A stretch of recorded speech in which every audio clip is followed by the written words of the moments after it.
Alright, so I decided to do this live stream like this for the first time ever. Episode 14, Q&A in 4K, 30 FPS. So hopefully uh, you guys will enjoy this. I did promise everybody this year that everything is going to be 4K, and that's what I'm trying to do. So please do ask questions regarding televisions. You can also ask me questions regarding home theater as well, but my knowledge to home theater, it's kind of limited. I do know a little bit about the home theater, but I don't know. I'm not like at the level. The best person. I'll give a shout out to Techno Dad. Techno Dad is definitely the best guy you want to go to when it comes to the home theater. When it comes to the speakers and receivers. Another guy I want to give a shout out to. It's the oh my God, I forgot his name. I apologize, I forgot your name, dude. It's Caveman. That's like a Mr. Cave. He's got his own like a cave, man cave, Mr. Man Cave something. I forgot the name. I apologize, but you guys might know who he is. He's got the home theater set up. He's got everything. He's got all the receivers, and so he's another good guy to go to ask questions about that. But regarding televisions and projectors, you guys can ask me anything about that.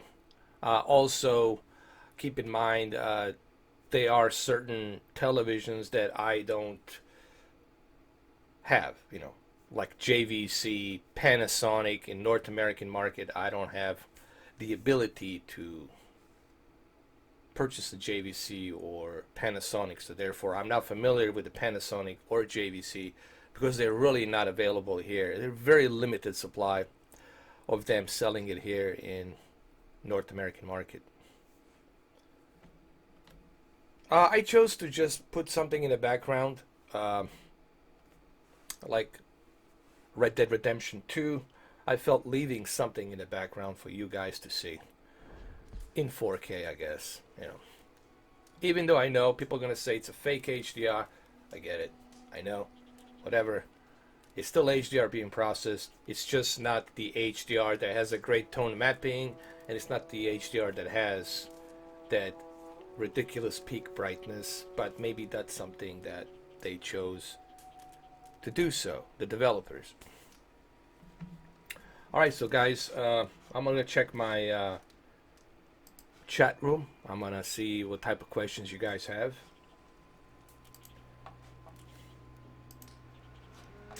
Andre Lesan, how you doing, Andre? Welcome back. Sorry about you losing your wrench. I don't know how you lost your wrench. It happens, but I fixed it. I had way too many moderators, and then when I was shuffling some of the moderators, maybe by mistake, I took yours out. But anyway, you got it back. Steven Johnson, what television is you currently playing on? Right now, I'm playing on neither of the televisions. Right now, you mean at this moment? Currently, I'm using my monitor. But however, I usually game on Samsung Q8FN. Why? Because Samsung Q8FN, it's really a great gaming television. It has a game mode. You can also select and reduce the judder and the blur, so you can reduce the blur and the judder in the game to use the motion flow. You also have a FreeSync available. You can use that as well on top of the VRR, which is a variable refresh rate up to 120 Hertz on the Xbox One X, certain games, especially the PC. I am using this beast over here. I recently put a 2070 RTX, and I'm using that for my Q8FN. What do I think of Z9F? Z9F right now has the best Dolby Vision. Z9F, it's an excellent Sony TV that produces a great contrast levels between the white bright levels and the black digital levels. It has a great contrast ratio. That's a good thing because of the local dimming. And on top of that, it has a full wide color gamut with I believe it's something close to 1800 nits, close to I think it's close to 2000 nits of peak brightness. And with that type of a television, you're going to have the best possible, at the moment, Dolby Vision. So that television right there is just perfect for Dolby Vision. Because HDR10, it's a static metadata, and usually HDR10 gets stuck at 1000 nits. It doesn't go above 1000 nits, even though some people will tell you that it does. HDR10 doesn't go above 1000 nits. While the Dolby Vision, it's dynamic metadata, open source. It varies. It can go up to 2000, 4000, 10,000 nits. And it also it's encoded for 12-bit color, 12 bits per color. HDR10, there's a reason why they call it HDR10, high dynamic range 10, because it's only encoded to 10-bit per color on that panel. So Z9F, if you can get one, I highly recommend that you do. You will love that television for movies, especially if you go with a 65-inch Z9F. If you have money and you can go with a 75-inch Z9F, that Dolby Vision, you're going to be so addicted to that Dolby Vision that you're not going to want to leave the house. You're going to be like, wow, this is so cool. It has that kind of an effect. So yeah, Z9F, 2 thumbs up. But also keep an eye for P Quantum Series for $1,500. That's coming out too. You're gonna have Z9 Vizio P Quantum Series, Vizio P Quantum Series coming out, and I think Vizio this year, it's something that Samsung should watch out for, and TCL should also watch out for, because what Vizio is bringing is gonna be probably the most affordable Dolby Vision premium quality televisions with almost equal peak brightness as Q8FN, Q9FN, and Z9F. But the difference is the Vizio will support Dolby Vision, HDR10, Technicolor Advanced Color, HDR, and HDR Plus, and hybrid log gamma. So watch out for Vizio. Vizio is coming back. Vizio is also making the first affordable Dolby Atmos, what you call them, sound bars. They have a sound bar that's a 36-inch for $400 on sale, and they also have a 46-inch. That's the one I would recommend. Sound bar, Dolby Atmos sound bar. It has rear speakers that you can use and connect to your big subwoofer. It has the up shooting speakers built on those satellite rear speakers.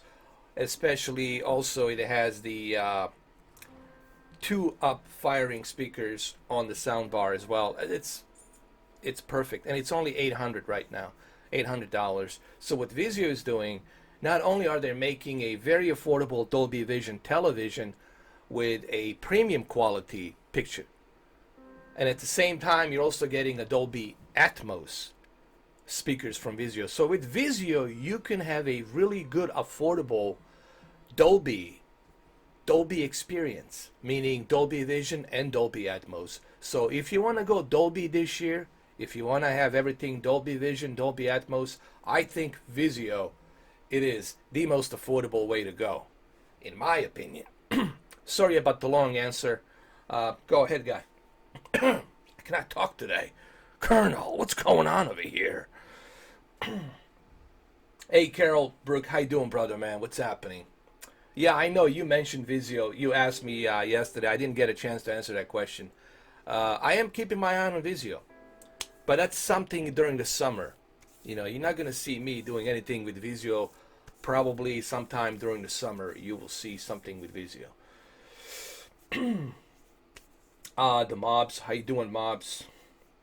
Hey, Mr. 4K, how are you doing today? I have a question about the Belkin HDMI wire. I just got mine last week. I've also gotten one that was gold plated. with this wire, will there be any issues because of that? No.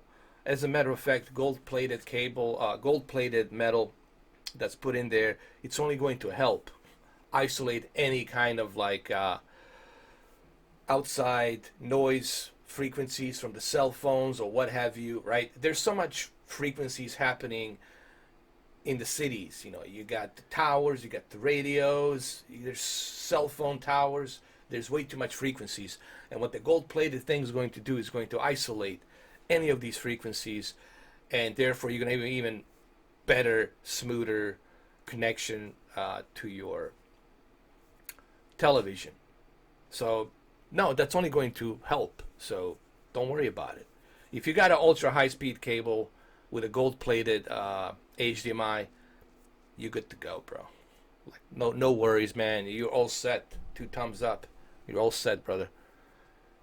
Remember, the way we measure the HDMI, it's based on the speed. What are we talking about? High definition media interface, ultra high speed. Ultra high speed cables will output much faster bandwidth between your device and your television. Now, if your device has a proper 2.1 chipset, that chipset will transfer that data even faster to your television that also supports 2.1 chipsets. Now, the reason they're doing this on the 8K televisions, it's because the 8K televisions gonna need that extra speed and bandwidth to transfer ridiculous amount of pixels, information, and resolution onto your television. So you're gonna need that 2.1 chipset. You won't be able to use that high-speed cable. You could try, but it's really gonna be very slow and bottleneck. It'll take forever for you to switch from one HDMI to another.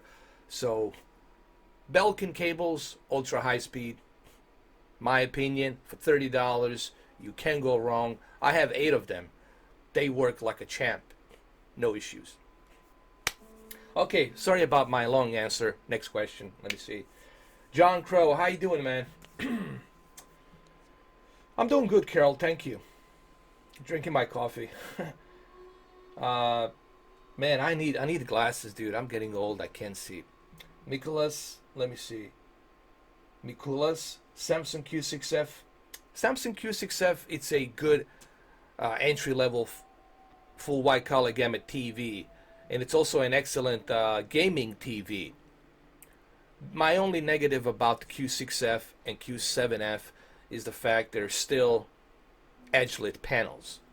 And edge-lit panels, it's something that you were going to notice at night, especially when you turn the lights off and you're watching these movies with these widescreen bars, top to bottom, black bars.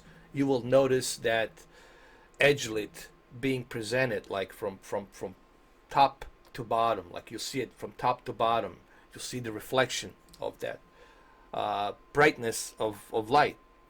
So that's my only complaint about the Q6, Q7. It's just there's other options. You know, the amount of money you're gonna spend on Q6 and Q7, you're better off waiting for something like Vizio this year, or you want to go with TCLR 617. But currently, right now, I would not bother with a Q6, honestly. All right, sorry about me answering these questions very slowly. I'm just trying to get to everybody. John Crow says the word is Samsung Q8F and Q9F in 4K flagship TVs will have at least one 2.1 HDMI port at the 48 gigahertz announced unofficially. However, by release it should be official. Well, I don't know how they're going to do that, John, unless they already have implemented the chipset with 2.1 without telling us. Unless they secretly put the chipsets inside the televisions, but I don't know how they're going to do that, honestly. But we'll see. We'll see. Unless they re-release a new model of Q8 and Q9, I guess that's what you're saying. They're going to re-release a new model. I mean, the same model, just with the 2.1 HDMI chipset. Well, if Samsung does that, that's kind of really stupid. What they should have done, they should have included the 2.1 chipset already with Q8FN and Q9FN. That's what they should have done. Right, Arthur Morgan, he's freezing his ass off. Carol Brook, yeah, I'll get the Vizio soundbar with Dolby Atmos too.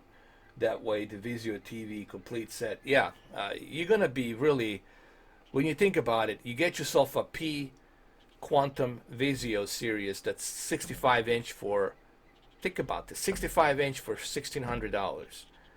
That's a steal for that kind of money.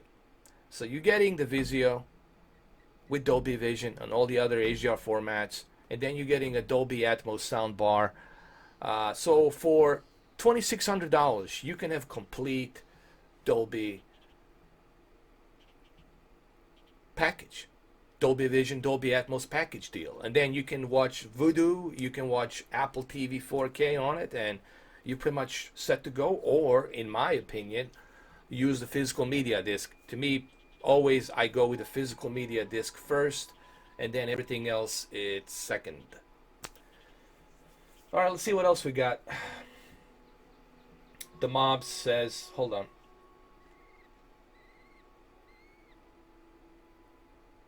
Yeah, the John Crow, that's true. They do need a 2.1 chipset in order for that chroma to be outputted to 444. So the chipset has to be built into it. 2.1 chipset has to be built into it. That's correct. Let me see what else we got. Ibrahim, how you doing? Do you expect PlayStation 5 to be in 2020? This is what I have heard. I have heard that Sony says they're not in a hurry this year to make any announcements, nor are they in a hurry to release a PlayStation 5 in 2020. I honestly believe PlayStation 5 will be announced next year, 2020, and it will be released in 2021, November. 2021 November. That's what I believe it will happen. PlayStation 5 will be released in 2021 November, because they still have a bunch of games to release. They got this year they got a bunch of exclusives. Next year they got a bunch of exclusives. Actually, this year Sony is going to dominate. Let me just name 3 games. Let me name 3 games that Sony officially is going to destroy Xbox this year. Are you guys ready? And please, Microsoft fans, don't be upset. This is just a fact. This is just a fact. You just have to deal with this. Crackdown 3 ain't going to be able to save it. And who knows what's going to happen with Halo Infinity, when that's going to be coming out. No one knows. There's 3 games coming out this year. First, April 26th. April 26th. 10 out of 10. Huge hit. The game called... oh my god, it's a zombie game. Jesus Christ, I'm forgetting some of these games' names. It's what the hell is the name of that game? Days Gone. You got April 26th, Days Gone. That's April 26th in spring. Days Gone. Huge hit. Outstanding graphics. Almost photorealistic. Days Gone. Then come May or June. Was it May or June? You got yourself The Last of Us Chapter 2. That's two huge hits. Right there, already demolishing the Xbox. The third hit that's coming sometime in September, possibly October, Colonel Hideo Kojima. Death Stranding. Death Stranding. So that's 3 games exclusive.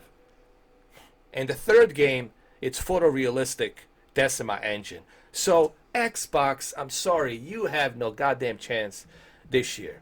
Just not possible. And good luck ever keeping up with what Sony has really put out there. This is me being honest. You guys know that I have all the consoles. You guys know that I have Xbox One X. And I'm sorry, Ron John, if this is too hard for you to swallow, but that's a fact, brother. They can't keep up with Sony. If Phil Spencer wants to compete with Sony, good luck. You're going to need it. Anyway, moving on. That's a fact, guys. That's just a fact. Flat out fact. That's it. Now let's move on. Now we can forget about that. But I know this is not going to be enough for the Microsoft fans to accept. Well, what do you have? You only have Halo and Gears. Halo and Gears and Forza. Halo, Gears, Forza. That's not enough. Crackdown 3, who knows how good it's going to be? Is it going to be good? Is it going to fall flat? Who knows? Moving on. Pedro, how you doing, man? How are you? I'm sorry, let me answer some of these questions I missed. Mr. Forky, what do you think? What do you think? I wonder if the Samsung Q55-inch TV similar to the 65-inch. I heard that the 55-inch would be worse, and it's much restored back here in Finland. Here's the thing: 55-inch will give you a good uniformity. 55-inch is smaller size and will give you a much better uniformity. The problem is with that model, it's an edge-lit, and when you got an edge-lit, you're still gonna have that problem. You're still gonna have that bottom light that's gonna go up and down at night. If you can kind of deal with that, then it's still a good TV. Listen, they're not bad TVs. Samsung, it's a Samsung. It's not some. It's not by you buying an Element product. Like that brand called the Element. You're not buying an Element TV. You're buying a Samsung. They're really known for their good televisions, productions of panels. It's just that I have to remind you about that edge lit. Okay, full array local dimming, it just blows the edge lit out of the water. That's just a fact. All right, let's move on to another question. Trent Watkins, is OLED still good in 2019? Well, they do have new models coming out. I was kind of impressed with the what the LG is doing with the OLED. There's this new OLED that kind of comes up and slides back down. You can hide it. It also has a sound bar, Dolby Atmos sound bar built into it. Here's the deal, guys. When it comes to the LG and the OLED, it is a full package deal. You get all of the HDR formats. You get Dolby Atmos encoded. You get all of that. And that's pretty cool. That's pretty awesome. And you get an excellent picture quality. That's also awesome as well. But the problem is this. It's still expensive. And are you willing to invest into something that will, down the road, will have some issues? Longevity issues. I don't know how good you are to babysit that TV. I mean, can you babysit that TV? If you can take care of that TV, if you know how to babysit that TV, I can babysit OLED. Trust me, I can do it. It's just that I choose not to do it, but I can do it. I can babysit it. I can adjust the OLED light. I can use it only for certain content. You gotta remember, there's some caveat with that TV, and it's a negative caveat. Right now, if you're watching this, and I keep the picture like this, well, first of all, you're gonna see me being, along with the Arthur Morgan, being implemented, almost like plastered into your screen for a long period of time. If I'm streaming this for let's say 24 hours, or let's say 8 hours, and I keep it like this, you're going to see Arthur Morgan, and then you're going to see me being plastered with the retention and the burn-in into your screen. And I'm always going to be on your screen. That's just the nature of organic. It's organic. There's nothing OLED can do about it because the nature of technology. It's organic, and you're going to have that issue. Okay? Micro LEDs, they're not organic. They're different type of a beast, and this is why I believe micro LEDs, it's something to look forward to, in my opinion. But if you have to buy an OLED, if you really gotta have it and you don't care, get yourself a warranty. Do not buy an OLED without a warranty. Get yourself a 2-year warranty, because if you don't, you're gonna regret it big time. All right, let's move on to the next question. John Crow, hold on. Greenlight Gaming. Hey, what's up? How you doing, man? Ibrahim says Xbox Scarlet versus PlayStation 5. What after 4K? Well, that's a good question. Who knows what's going to happen to the consoles? I think the console's going to be somewhere in a cloud service. I think they're going to be implemented with the televisions or something like that, where you're going to choose the service and you're going to pay a monthly fee for that service, and then you're going to have to buy the games from the cloud on that service. And I honestly believe that's where it's headed in the future. We're talking, this is the future out there, 2030, 2028, 2028, 2027, something like that. This is far back, man. This is far out there in the future. But is it going to be 8K? Yeah, I'm sure they're going to be able to implement 8K resolution. The way the graphics are moving forward, the architecture of the GPUs and everything, and the processing speed, everything will be smaller. Everything will be more compact. And it's not going to be, if people think that the future is going to be like boxes are bigger, no, no, no. Everything's going to be smaller. But you're going to give you a much more horsepower than what you previously had. Carol Brooks says, yeah, I prefer physical too. Me too. John Crow says, hold on, there's a Greenlight Gaming says, do you think Xbox or PlayStation will ever be powerful as a computer? No, computer will always be more advanced because computers always are ahead of the curve. The whole thing started from computers. The consoles are the offsprings of the computer processing and the GPU processing. So the computers are always going to be ahead of the curve. So no, the answer is no. But the difference is computers are expensive. Let me see what else we got. John Crow says they have put in but not made it official yet, waiting for certification before making common knowledge. Yeah, that's true, John Crow. I always like to confirm it before I officially even say anything.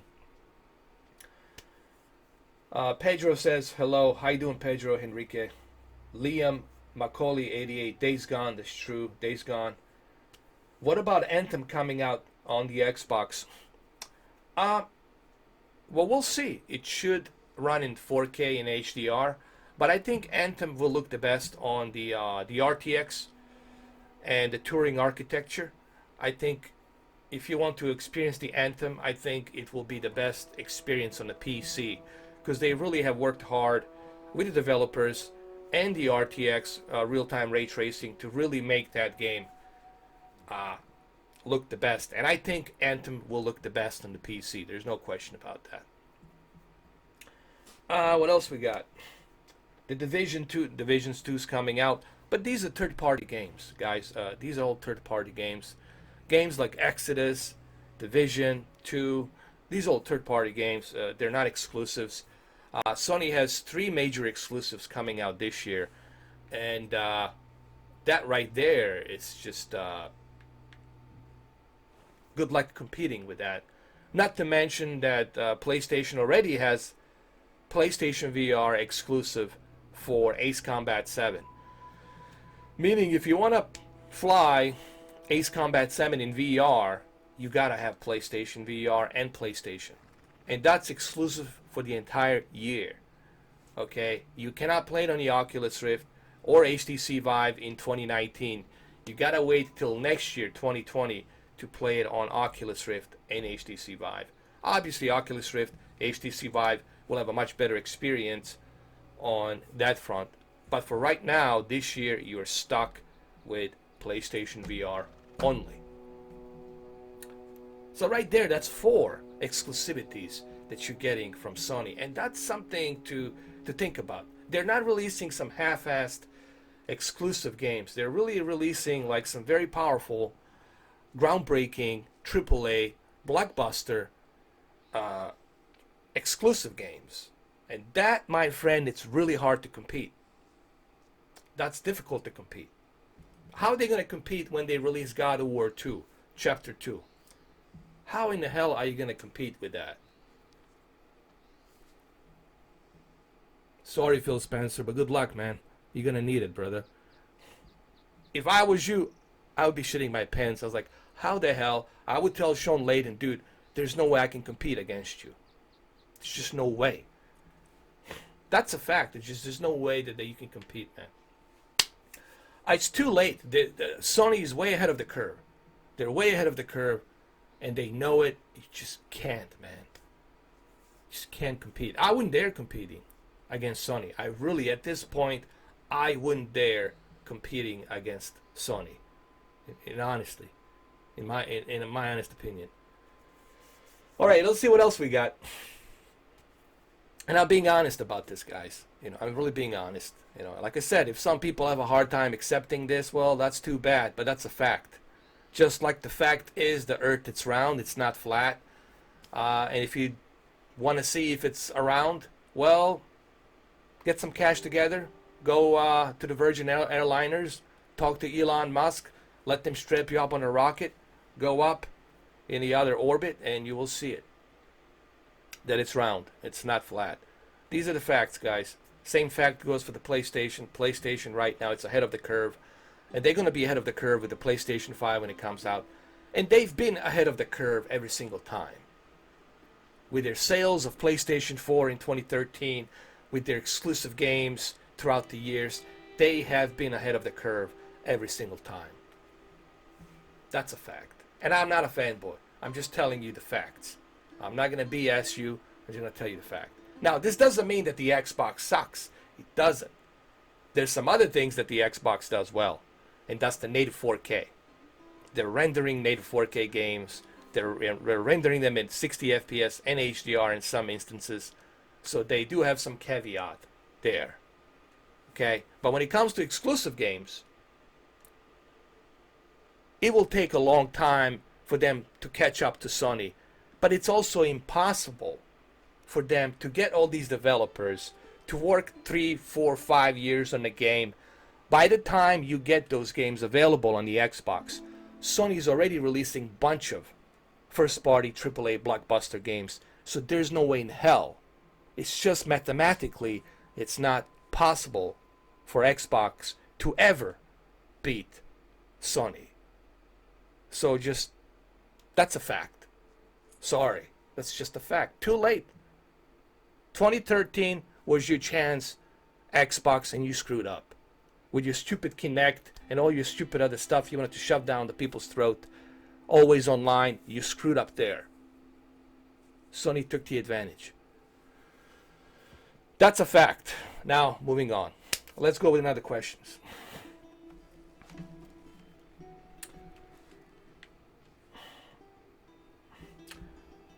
Well, I don't know. I mean, I don't hate neither of them, though. I'm just letting people know the facts, I have all the systems. I enjoy gaming. I prefer to game on every... Right now, I game on everything. I have Nintendo's,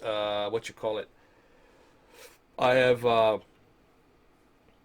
the Switch, Nintendo Switch. I play it sometimes. I have PlayStation. I have Xbox One X. I have Xbox One S. I have a computer PC. I have a gaming laptop. So I game all over. And this is why no one can pinpoint and say that I'm a fanboy, because I have all of the consoles, including the PCs. So I enjoy all of the above. And that's what I keep telling people. Enjoy all of the above. But we got to be honest when it comes to the facts.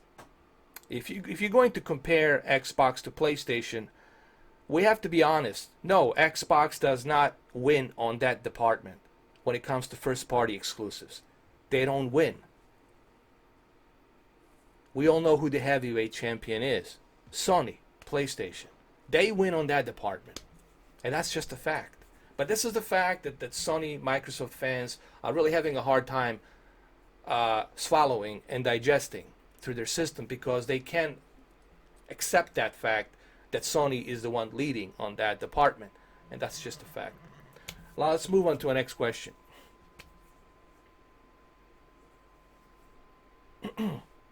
Did he spit? Oh, how dare you. Don't you be spitting on me. Don't you be spitting on me, man. Come on. I'll put him this way. Now he cannot spit. Now you can spit on the fire. Okay, what other questions we have? The CES Panasonic. Will I get the TCL 8K when it comes out. I don't know. I really don't know. Depends on the pricing. Depends on just that fact alone, what the pricing is going to be. Availability. Um, do I really need it? I mean, do you need it? I personally don't need it, in my opinion. Why? Because there's not that many content available. There's some technical short demos you can find, and you can try them out. But do you really, honestly, do you really need 8K television? I really don't believe that you do need 8K at this time. When 8K becomes available with more content, when there's more 8K, let's say if they start releasing 8K movies with Dolby Vision and Dolby Atmos and HDR, then I can see you, okay, having a reason to purchase one. Because there's a bunch of 8K movies, there's a bunch of 8K games to play. But right now, at the moment, it's really just, what's the point? Yes, you can upscale to 8K, but is it going to really look that good? I don't know. Yeah. It might be a bottleneck. It might be a bottleneck. Because, I don't know, I haven't tested it yet. So, don't know. Don't know yet, but do I need it? No, I really don't need it this time. What I do need is Dolby Vision with a higher peak brightness, and I think Vizio wins to me on that front. What do I think about the Resident Evil 2 graphics? Hey, Devin. How you doing, Devin? Good to see you, man. How are you? Oh, yeah. Andre, I forgot to mention Ghost of Tsushima. Ghost of Tsushima, that's another classic example of pure domination on first-party exclusives. And it's not some half-assed game. It's a groundbreaking graphical technology that's being utilized that almost looks photorealistic. And again, that's a first-party AAA game on Sony. Thank you for pointing that out, Andre. That's yet another fact that you just pointed out. But I digress. Apparently, I digress, especially when Horizon Zero Dawn Part 2 comes out with the Decima engine, which is going to be even more bananas. But hey, I digress. See what it says here? Love. It says love, dude. Don't hate, love. Just get yourself 2 consoles, right? Arthur Morgan, get yourself both systems. Enjoy both systems. Look, he put me on a fire. Here, I'm on a fire right now. I'm burning right now. Mr. 4K's burning.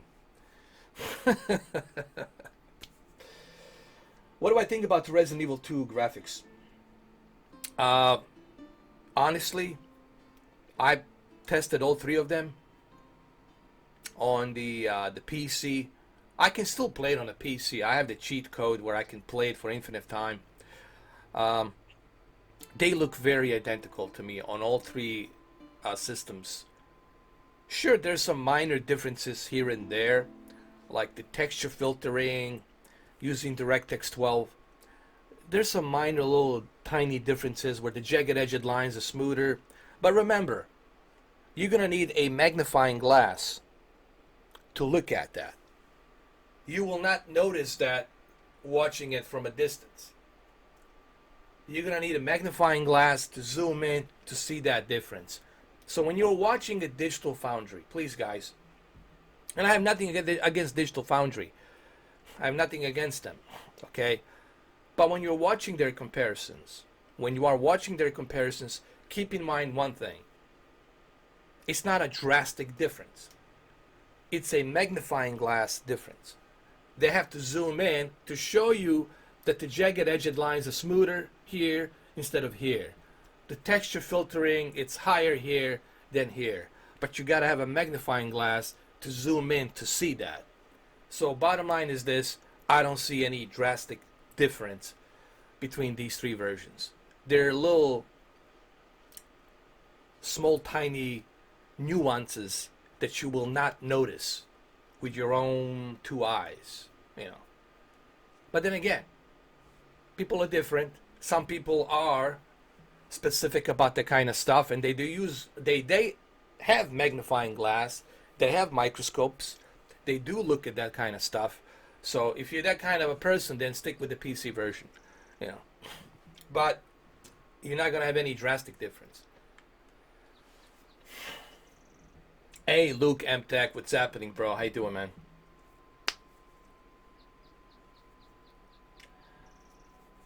When do you think PlayStation 5's coming? Uh, I think I already answered that, but it's 2021. I don't think Sony will announce it this year.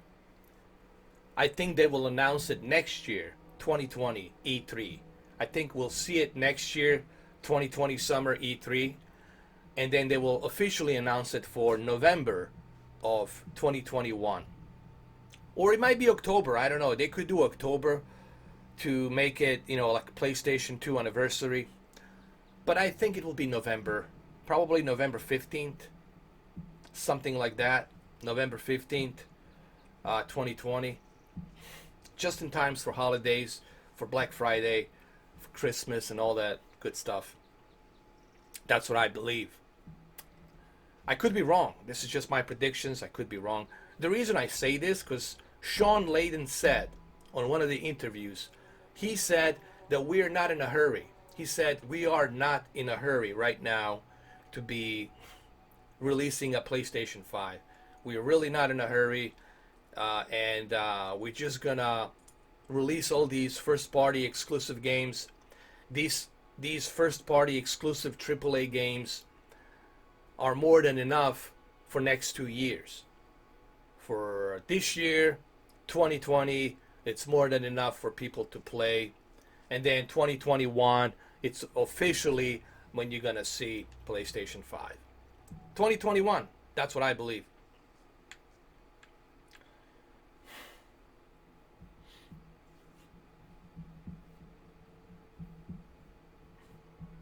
No, TCL's great for gaming. I did a video the other day. I played the Ace Combat, and I even did the picture settings on that video. Go check that video on TCL R617. I did a video on it. Looks great. Ace Combat looks great, even with the game mode on and the motion flow on. It looked great. There was barely any input lag that I have noticed. So it's great. It looks great. So I liked it. I like the TCL R617. It's great for the gaming. For that price, that TV, for that price, you really can't go wrong. If you're somebody who still has a 1080p TV and you're not looking to break the bank, go all out, thousands of dollars, if you're somebody who just wants a really good entry-level 4K TV, I think TCL R617, it's really a great introduction to the freshmen. I call it the 4K freshmen. If you are a freshman, somebody stepping into a 4K, I think TCL R617, it's a really good choice. Now, if you want to wait and jump into something even better, I think Vizio P-Series Q Quantum, Vizio P-Series Quantum, it's probably the best way to go, in my opinion. Right, Arthur Morgan? Arthur Morgan doesn't give a shit. He's like, dude, I don't give a damn about the 4K. I'm living the, whatever, 1800s here. I don't give a shit about the 4K, man. He just spit on me, too.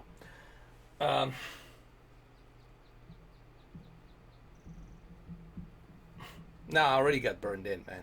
You guys will have a burn in with all this fire coming in, dude. There, I'm gonna get the burn. Hold on, it's right here. I'm holding the burn. See, I'm burning it. I'm burning the OLEDs right now. I'm creating a burn in on the OLED.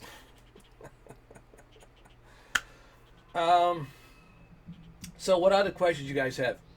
Mihai Rapa says, I bought on 2018 Black Friday Q9F 55 So you must live in UK, because I don't think we have a Q9 FN on North American market. I think it's only available in UK. So you have Q9F 55 inch. Oh, that's right. You live in Netherlands. I'm sorry. I didn't read the whole thing. For 1,600 euros, that's a pretty good deal.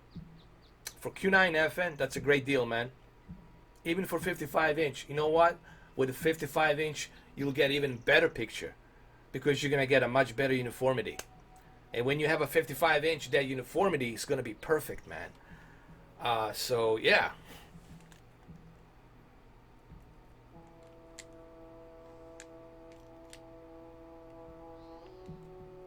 So you're definitely going to enjoy that. He's going to go to sleep, man. Look at that, man. Now he changed the camp. Like he's gonna, it's like, dude, I cannot listen to this 4K guy anymore. I need to hide away in a camp. Well, that's okay, Arthur Morgan. I'll follow you there too. Um, what other questions you guys have? Did I miss anything? What do I think about? I already answered that. Luke, MTech, you got any questions, Luke?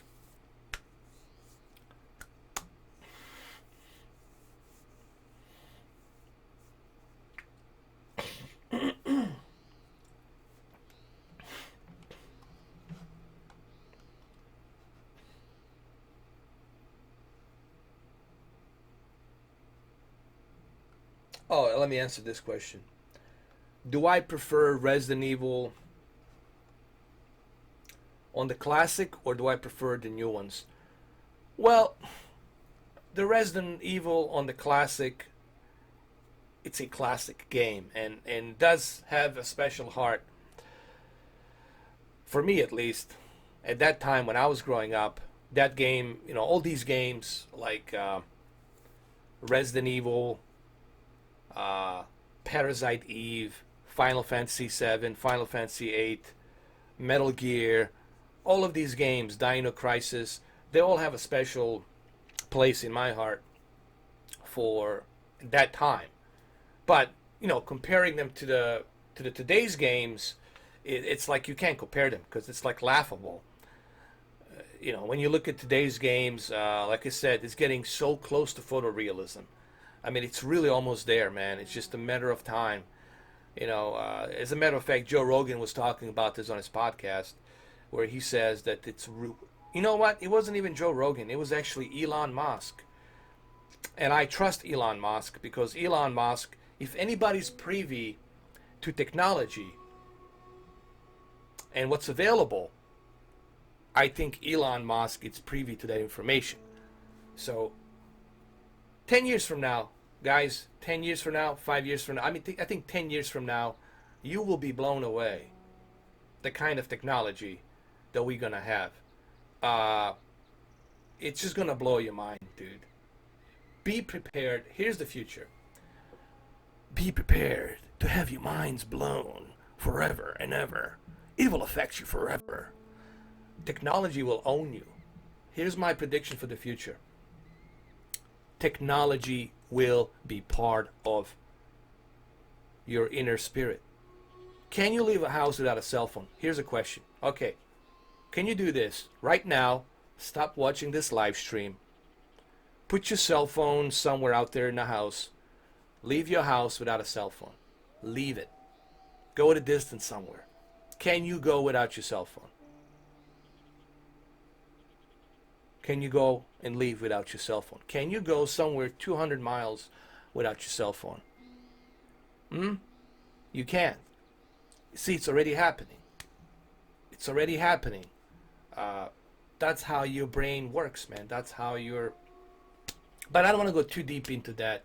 This is not a philosophy stream. This is just a technical aspect of the television, But if people want to go philosophical with me and go deep down that rabbit hole, I can tell you some stuff that you guys will definitely not like. But we're not going to talk about that. More questions. Let's go. Right, Art Morgan, what he says. He says, he just spits on me. He's like, I don't care. He doesn't care. Eric Hahn says, Oh, Luke M Tech, hold on. The dude in the 4K last night. Dude, I'm in the 4K all the time. I'm officially the 4K guy. And you will see more 4K. More and more 4K happening.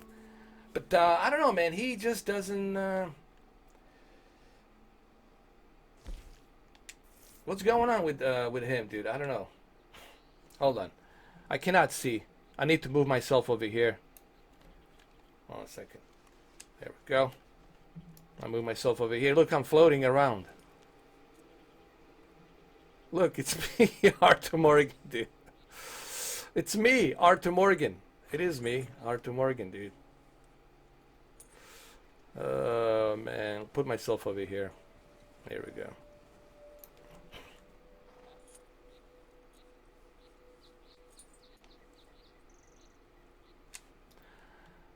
Alright, sorry about that. I just had to adjust myself here.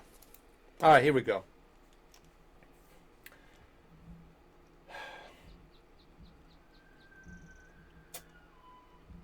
From what I understand, there is a Q9FN in Europe. They do exist in Europe, but I'm not sure like what the pricing is, you know, on that one. I think it's 1,600 euros. I think it's probably the same as what what's his name, Mr. Mihai Irapa said. He's in Netherlands, and I think it's 1,600 euros. Now I don't know how much that is in pounds. In UK, is this 1,800 pounds? Because I know you guys have the Brexit, so you guys are not part of the European Union. So I don't know how that works, you know. So that's something you got to figure out. Focus, Mr. 4K. Focus. Look, I'm out of focus now, dude. Coming back. I'm coming back to life.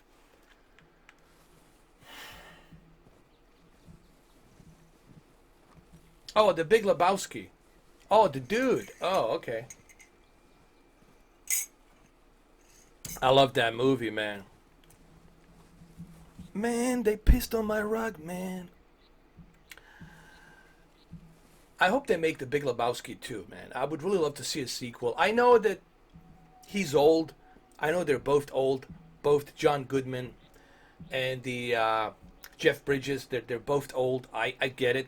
But I think it would be even more funny to see Big Lebowski and the other guy played by John Goodman, to see them both at their old age with the same exact attitude, the same exact, you know, spirit.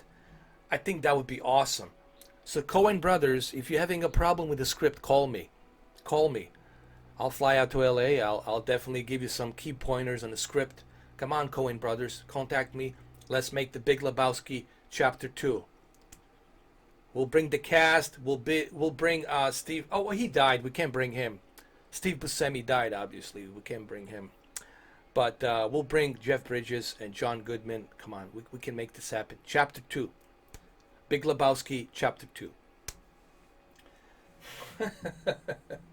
Thanks. Yeah, I'm drinking the... this is... what I'm drinking basically here, it's Alpha Brain on it.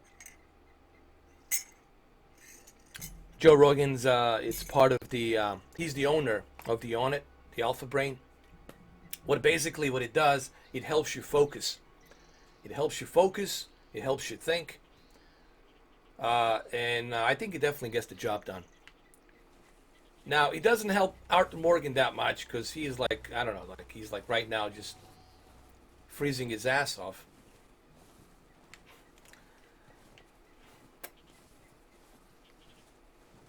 I mean, they're both good. Jeff Bridges and John Goodman, they were so good. Especially the one scene when he tells that kid, this is what happens when you fuck a stranger in the ass. When you fuck a stranger in the ass.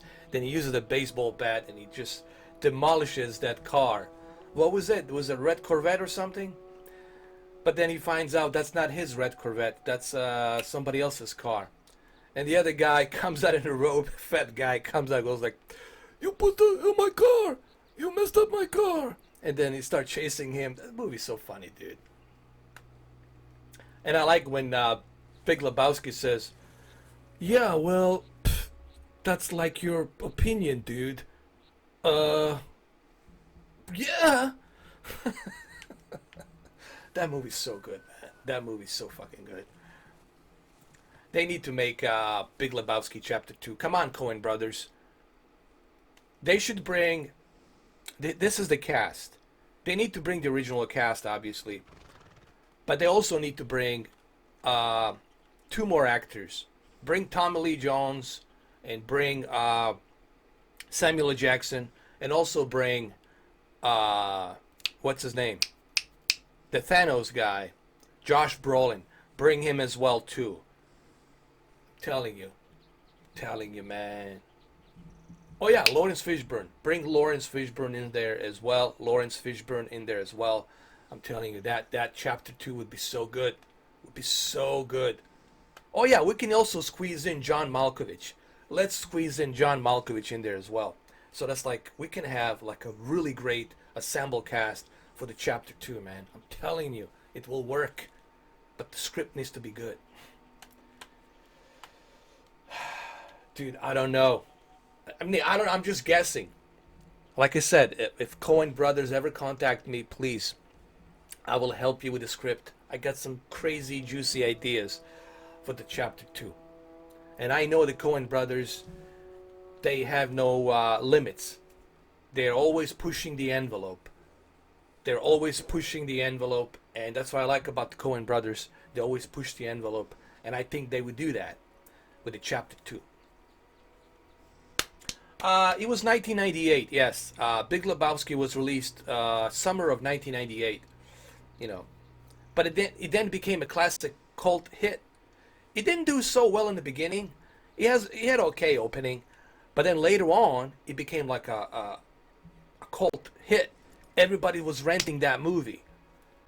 Back then was a cassette player, VHS. Everybody was renting that movie. People were just like buying it, renting it, talking about it. They even have the there's a meeting actually. They have the clubs, the Big Lebowski clubs around the nation, around the country, where people dress as Big Lebowski, and they would have these meetings, press conferences. They would celebrate the Big Lebowski. No, I'm serious, dude. They have these like clubs. I'm serious. I'm not making this up. Google it. You will see. There's like a Big Lebowski clubs. It's not just in the United States, like in Europe, in Australia, in other countries. Like they celebrate the Big Lebowski, man. And that's how popular that movie is. Like, it's a cult classic, just like the Blade Runner became a cult classic. Just like all these other movies, like Alien, Predator, became a cult classic. The Big Lebowski became a cult classic. Forever. Ibrahim, do you think games are a waste of money and time, since time is valuable? Well, that depends on the person. You know, if you have a family, if you're married, if you got responsibilities, then you have no choice. You don't have a time to be playing video games. You got a family to take care of. If you're somebody who's single, who's independent, and you got times in your hand, and you don't care, then for you, yeah, it's not a big deal. But it is time consuming, and it's also money consuming as well. And sure, video game hobby, it's very expensive. The games are $60 each, and the consoles are expensive as well. The televisions are expensive as well. Yeah, the entire hobby is expensive. Yeah, there's no question about that. You want to be a video gamer, you make sure you have a deep wallet. Like, you're gonna need a deep wallet. You're gonna need that deep wallet. So, hold on. Let me adjust something here really quick. Sorry about that, guys. I can do this on the go. This is how good I am. I can do this on the go. There we go. Now that's better. I just had to adjust that little green thing, just the chroma key thing. I had to adjust it. So no, you're not gonna be pooping on me. It's a great movie. If you've never seen it, if you've never seen The Big Lebowski, Andre, you gotta watch that movie, dude. You're gonna laugh your ass off. That movie is so funny, especially when these narcissist comes in and they knock on the Big Lebowski's door and they start pissing on his rug. Oh my god. Oh, dude. And then when they take a shit and piss in his car when he gets well, I'm spoiling the movie. I shouldn't be telling you that. Yeah, I mean the Big Lebowski. Anything will look good on that OLED because there's no light. It's an emissive TV. What does the emissive mean? Emissive TV means that it's emitting by itself, and there's no backlit. There's no light, so it's emitting by itself. So anything on that TV, even I with this Smart and Morgan, will look good on that TV. You know. However, the that elephant in the room that I have to mention is the burn-in. You know. I have to mention the elephant in the room because if I don't mention the elephant in the room, then the elephant in the room is gonna crush me. If I don't mention the elephant in the room, okay? uh, what's my game motion settings? You guys need to watch my video. I mean, I gotta ask. Do you guys watch my videos? I mean, be honest. Don't bullshit me. Like, be honest. You know. Again, I'm not here to compete, but I want you guys to be honest. I do have those videos regarding my motion flow. I keep it at 6 and 6, the judder, and the blur reduction. The reason I put those videos out, let me explain something. I put those videos out not for me. I know what my settings are. I put those videos out for you. I do have some videos from yesterday and the day before yesterday. If you just pass in between the Ace Combat, you will see that I have those videos. And on those videos, I actually show you what type of motion flow I use, what settings that I put on there. I even have videos on every television. On Sony X900E, I have full picture settings on that.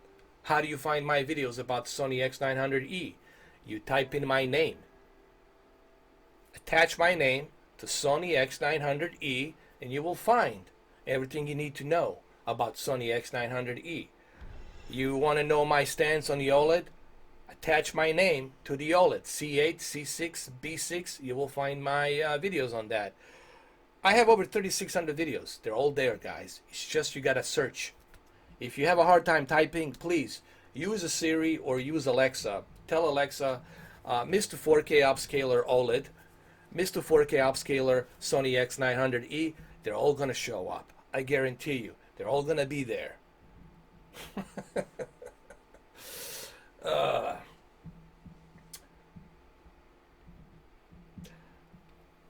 Yes, Ibrahim, I can lead you loud and clear. What seems to be the problem? Let me see. People still ask me about my Solid Snake voice. How did this whole thing started? You know, first of all, let's just make something clear. I never met David Hayter. I don't know David Hayter personally. So people say, oh, you know David Hayter? No, I don't. If I knew David Hayter, he would be sitting right next to me. We'd be talking. No, I don't know him. And I have nothing against David Hayter. Okay. I'm not hating David Hayter. Has David Hayter seen some of my videos? Possibly. Did he like it? Possibly not. He might have been upset. I don't know. He might have been upset that I did actually his voiceover. He doesn't want to have any twin snakes. There can only be one snake. Alright. So maybe, I don't know. Maybe. But look, I sent him a message on the Twitter. I said, listen, I'm a huge fan, and I'm not doing these spin-offs videos to mock you, because some people have been saying that I'm trying to mock him, and I think he might have gotten the wrong message. Because as you know, there's a club, there's a health club of salty crocodiles, a country club of salty crocodiles who have nothing better to do than just come after me and talk shit about me, say that I'm an alien from a different planet or some shit, I don't know. Which is all true. I am an alien from a different planet. And they say that I can go in time, that I can, you know, go from one place to another place in an instant. Yes, I can do that. I can disappear come in from a different time and place. Yes. Yes, I was part of a Montauk project in New York on that little island. Yes, I was part of that shit too. They adopted me, they put me there, then they sent me to Area 51, then the S4, and then they let me loose, and that's that. It's all true. Everything you heard is all true. That's what the country, that's the 4K haters, Mr. 4K haters country club that's available out there. So, what was the question? I forgot. What was the question?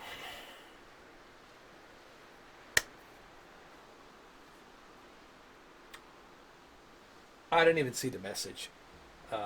That's a message you got to read in the country club, the 4K haters country club. Uh, what else we got? What else? I looked at the 2001 Space Odyssey 4K movie.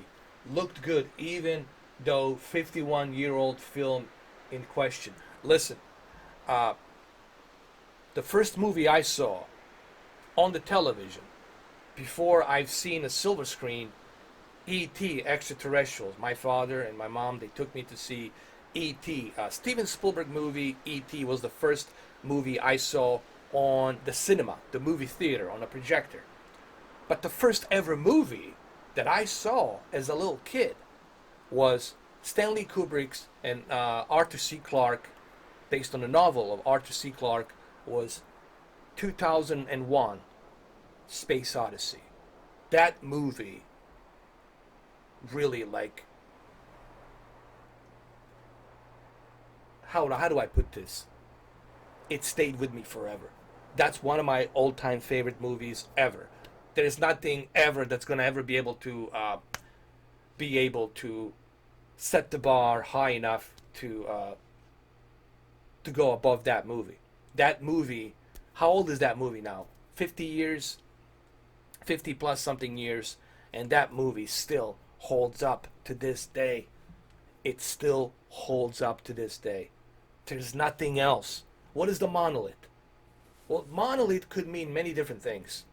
Think of monolith as a symbol of life and creation. Some people look at monolith as a god. Well, if that's what you want to look at, I guess you can look at it as a god. But it's not type of a biblical god where it has a beard and tells you what to do. The monolith, think of monolith as a energy. Energy that has many density levels that creates life and space in time. Infinity. That's why there's a segment in the movie called Infinity and Beyond. What does that mean?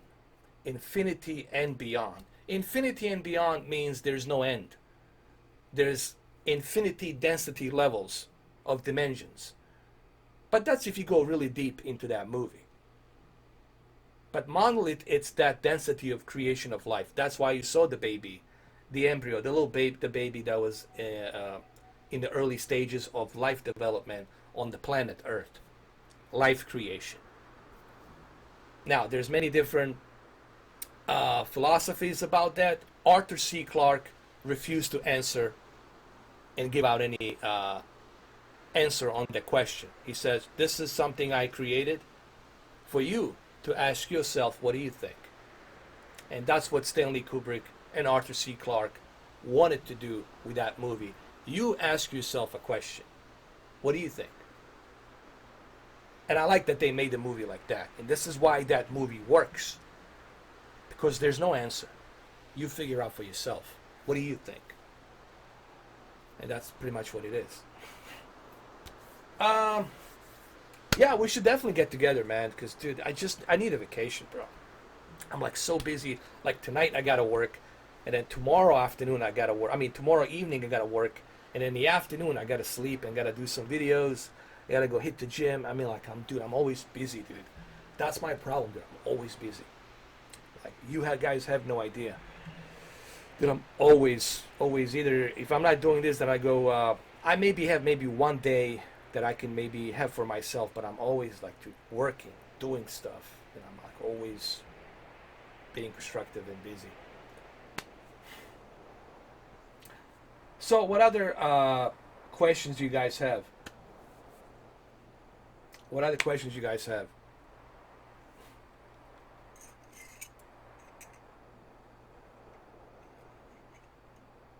For sure, man. I'll definitely let you know on your Twitter page, on your Twitter feed.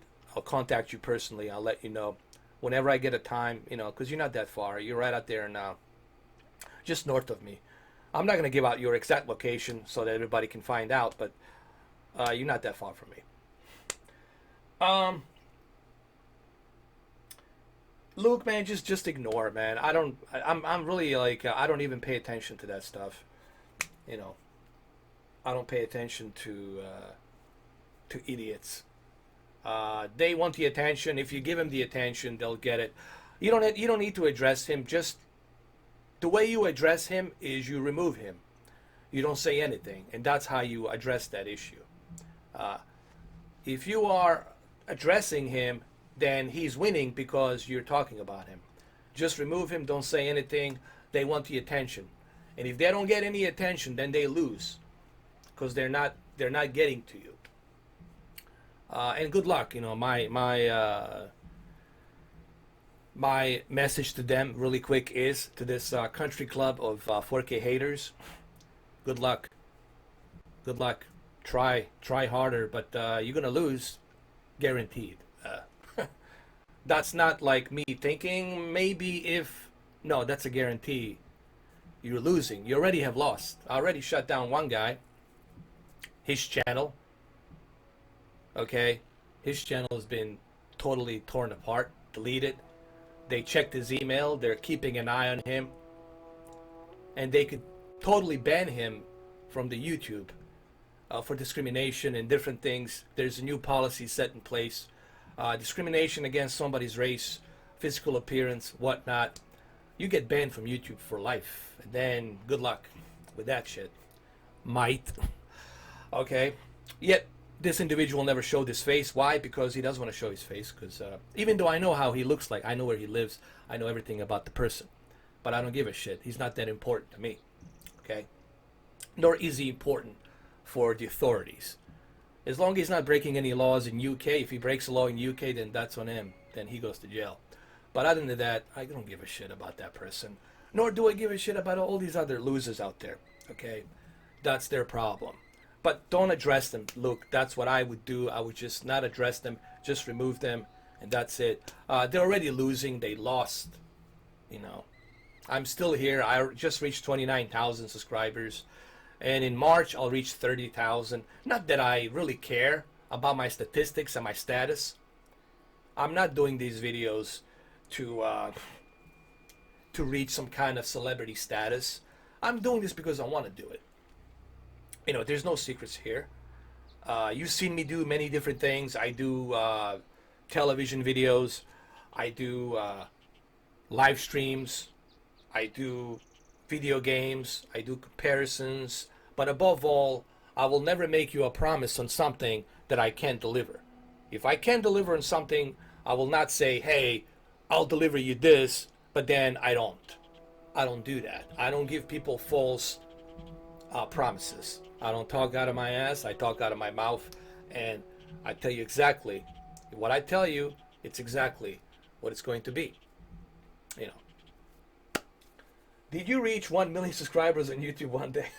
There's a one guy who did that, but I forgot his name. There's one guy who reached 20 million subscribers in 2 months, and that's pretty amazing. One guy. I don't know how he did that.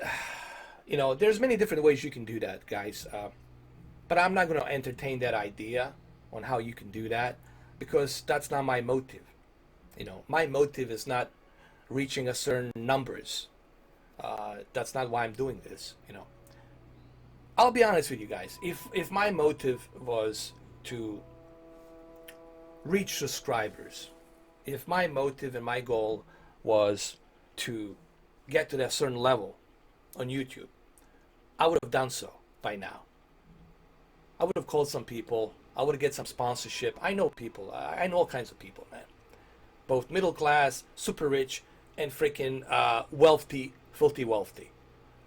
There's certain things I would have to sacrifice, but there would be a way for me to have you watch me in the most possible studio quality, grade A YouTube videos. But the problem with that would be it wouldn't be interactive like it is right now.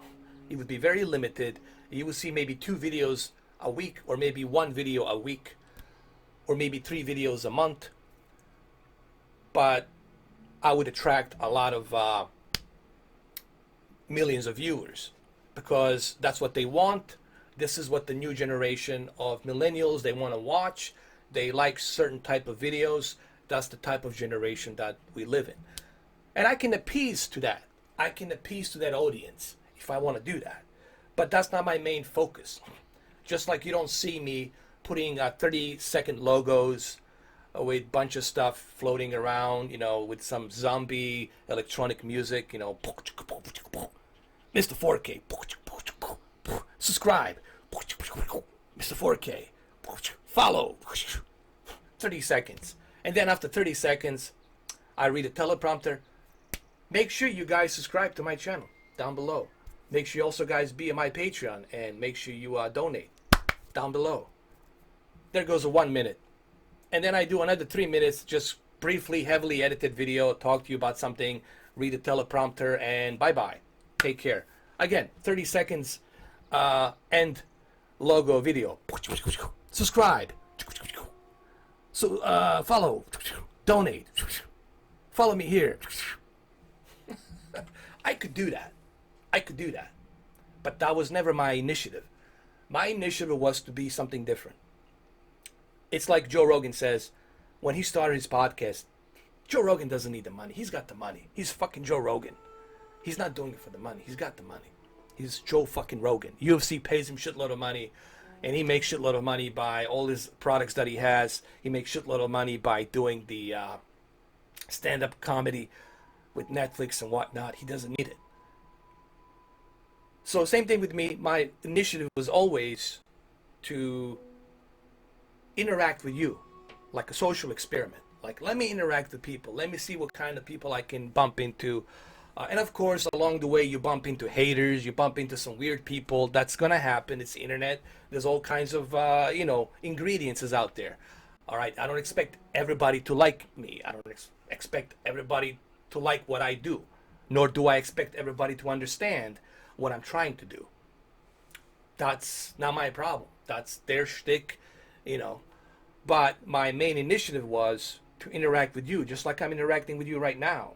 I'm answering your questions. I'm talking to you, and I'm trying to bring you a 4K resolution here.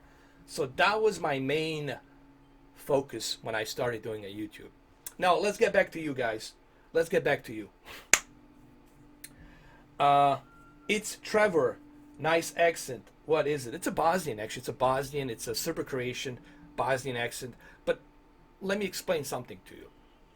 The reason I have this accent, very specific kind of an accent, I don't know.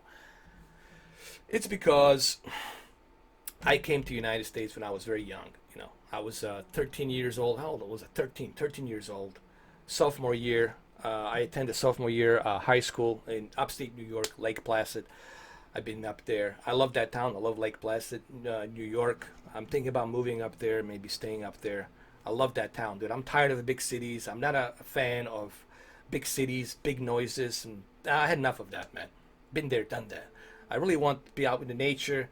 I want to be out like in a city, Florida. It's not a really a good spot. You're surrounded by water on the sea level, and if there's a tsunami or some kind of a geographical shift on the earth, some kind of a climate shift, this will be all gone.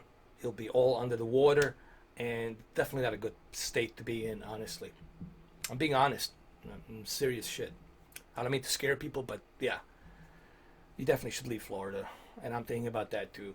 Live inland, live like in Colorado, Boulder, mountains right now where what's his name is, or you can live upstate.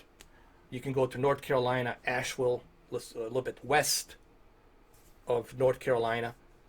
You can also live up in upstate New York. There's plenty of places upstate New York out there as well. I don't know. It's just It will happen, but when, nobody knows. But it will happen, and there's nothing you can do about it, guys. There's nothing FEMA can do. There's nothing anybody can do. When that happens, when that shit happens, when the sea rises, and the history has shown us that in the past there was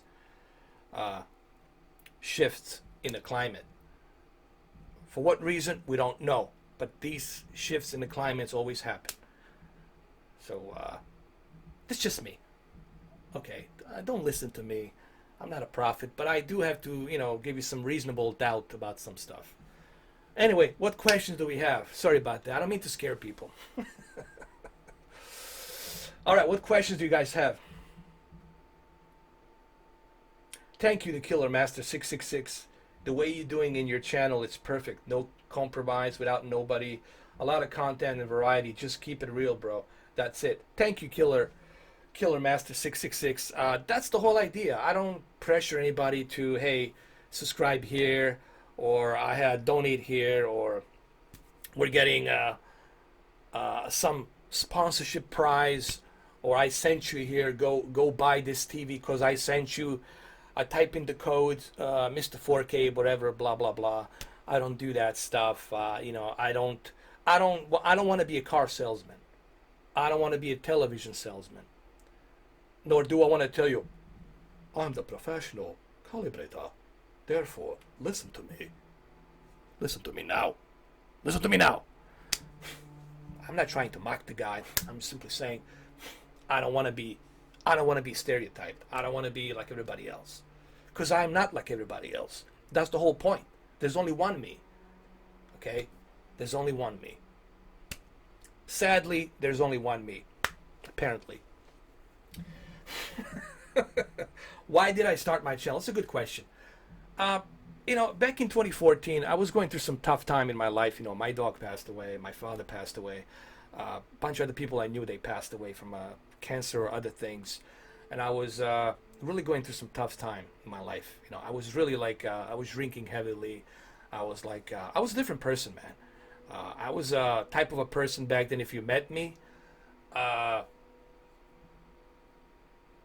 I was not fun to be around. Let's just say I was not a fun person to be around. And I was looking for something to focus my mind on other things. Because, when you are having all these things happening in your life, there's always this stuff in your head. There's these voices and stuff that's constantly fucking with you. And everybody gets these voices, telling you this, do that. Oh, well, you did this, you did that. You're asshole, you this, you that. You're having almost like a debate with different voices in your head, in your mind. And I was able to, overcome that shit. It was not easy. It was not easy. And I know it's not easy. And at least I'm honest about this, talk about this. A lot of people, they keep a secret. They don't want to say anything because they're afraid people will look at them differently. But everybody has these voices. Everybody has these thoughts in their heads and whatnot. This is part of who you are as a human being. You can't hide that.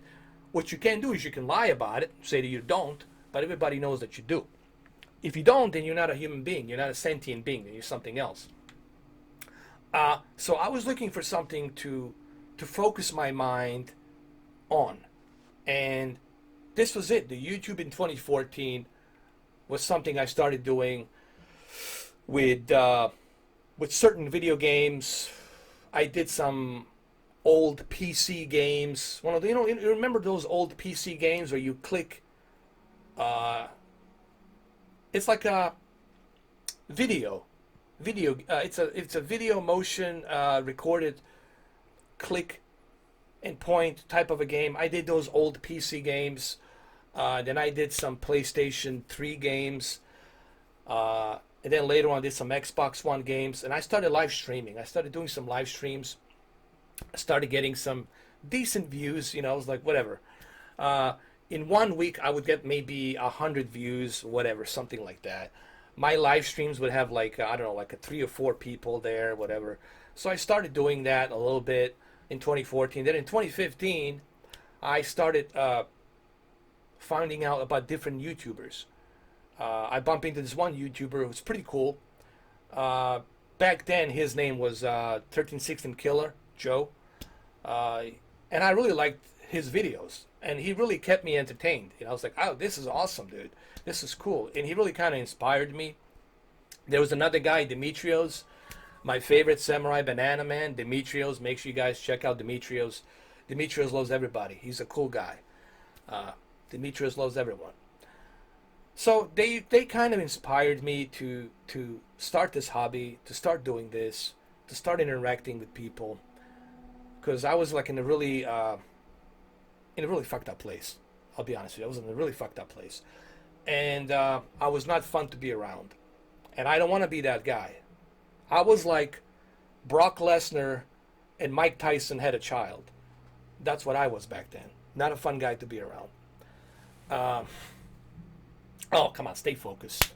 Look, I'm disappearing now. Come to the focus. It'll come to the focus. There it is. And I started doing my YouTube live streams regularly.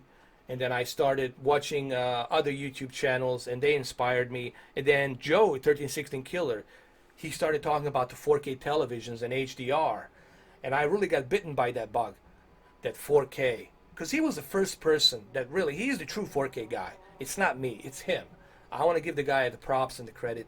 It was Joe, 1316 Killer. He was the true 4K guy. He was the only guy that believed in 4K. And he was the one that was saying to everyone, 4K UHD Blu-rays will replace the current Blu-rays. 4K will advance. 4K is the new technology. And he was the first one that believed in that. While Review Tech USA had this guy saying, oh, it's a fake 4K, it's not a real 4K.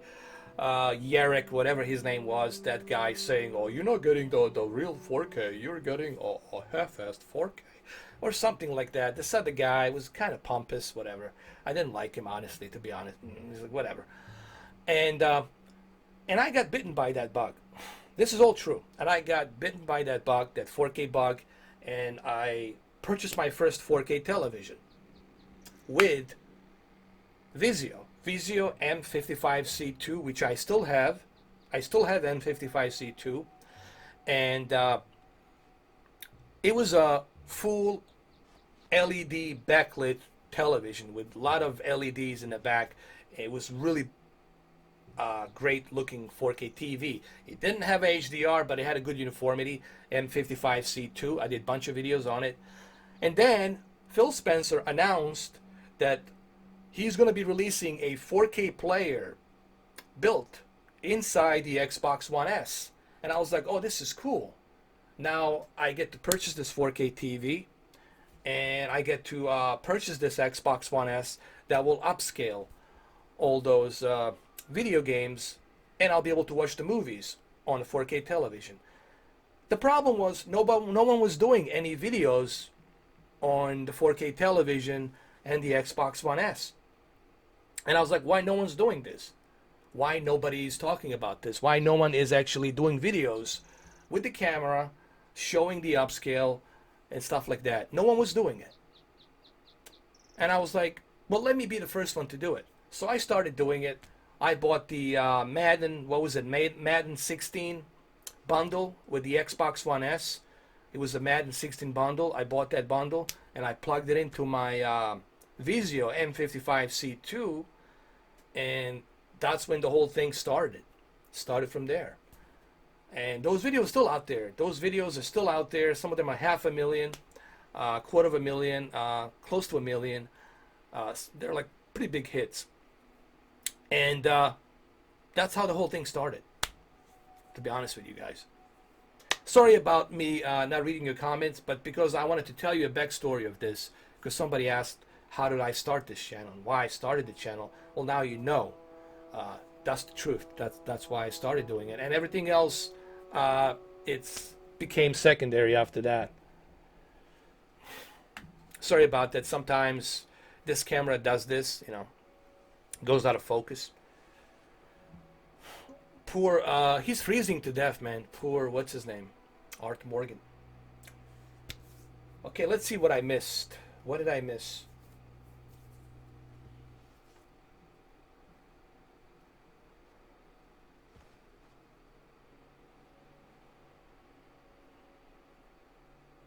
Now, Ibrahim, I keep my life private though. Everything in my private life, it's private because that's the way I like to keep it. You know, and I mean, it's just my choice. It's just my choice to keep it private. You know,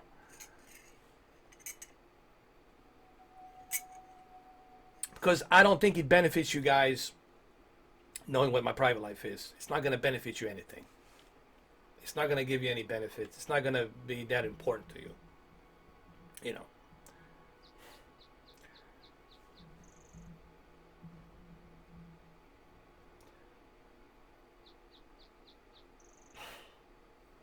Do I vote? Again, that's a personal question.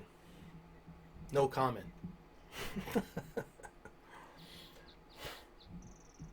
This camera, it's actually that new 4K camera from Logitech, but it's having some issues with the focus. Um, it's having some issues with the focus. It's not really good with the focus, even though I have adjusted my focus to be at manual. It still sometimes goes in and out, in and out, in and out, in and out. I don't know why.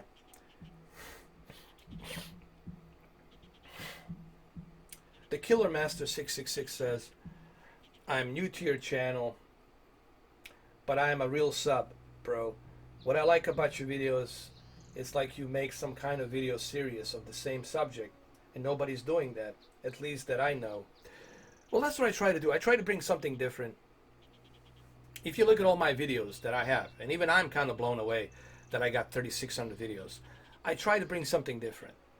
You know, everything that I do, I try to bring you something different, whether it be me doing the vlogs during the hurricane and after the hurricane, the aftermath of the hurricane, me doing the videos based on some 4K games, giving you a true 4K bitrate in the best possible signal so you can experience it on your television, me bringing out the videos in 4K 60, giving you my thoughts on the televisions and other equipment, talking about the receivers, talking about the virtual reality, doing different type of virtual reality, 4K upscale like I did on the DCS Combat. So I try to bring something new. I always try to bring a different perspective, you know. I mean, how many videos can you make about Q8FN saying that Q8FN, the greatest HDR, fantastic HDR, mind-blowing HDR, fantastic HDR, super mind-blowing HDR, unbelievable HDR, unbelievable peak brightness, unbelievable this, amazing deep dark levels, amazing da da da da da. How many videos can you make about that? Well, you can make truckload videos about that if you want to make money, to attract certain audience, to appease to certain audience. I'm not going to name names to who is doing that, but you guys can figure out who is doing that. Okay, I don't need to name any names, but you know who is who and who is doing what. It's not a brain surgery. You can figure that out. It's pretty obvious who's doing what. So I try to avoid doing that. If there's something that you need to know, I will let you know. Like the other day, somebody asked me, "Hey, how do you adjust on Q8FN the picture size?" There was a guy named Nate something, and he asked me, "Hey, dude, could you please help me out? I have Q8FN, but I have no clue how do you get rid of these letterbox black bars. How do you get rid of them?" So anyway, before I explained this to him, I told him, "Listen, I don't advise you that you do this because the movie was intended to be in that ratio. If you do this, you're going to be missing picture from the left, from the right, and a little bit from the bottom. So you're going to be missing half of the picture." But he says he doesn't care. He can't stand those bars top to bottom. He wants to be watching the movie in a full screen. So I showed him how to do that. I made a video and I showed him how to do that. So if there's something that you need to know about the Q8FN, I will definitely let you know.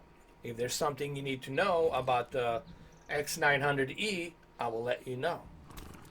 When the HDR Plus content starts coming out, I will start pumping out videos about that as well. whenever I get my hands on the Dolby Atmos Vizio soundbar, I will give you my thoughts and opinions, and I'm going to record the audio in 256 kilobytes.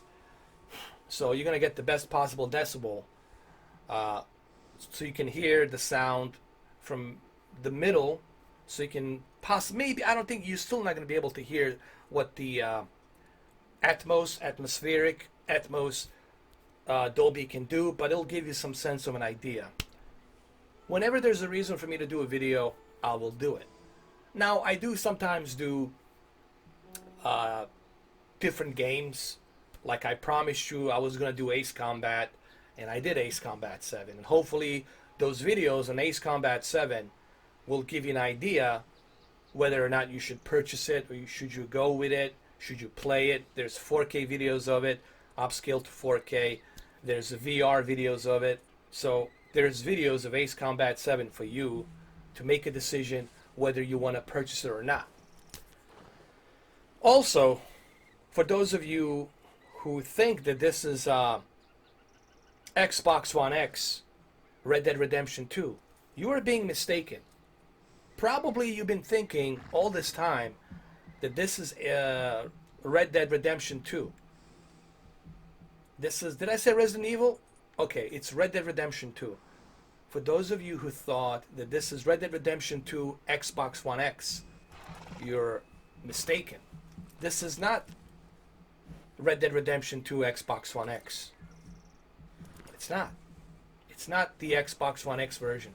Guess which version this is. Oh my goodness. Oh my goodness. It is the PlayStation 4 Pro version. Can you believe that? It's the PlayStation 4 Pro version. Can you believe it?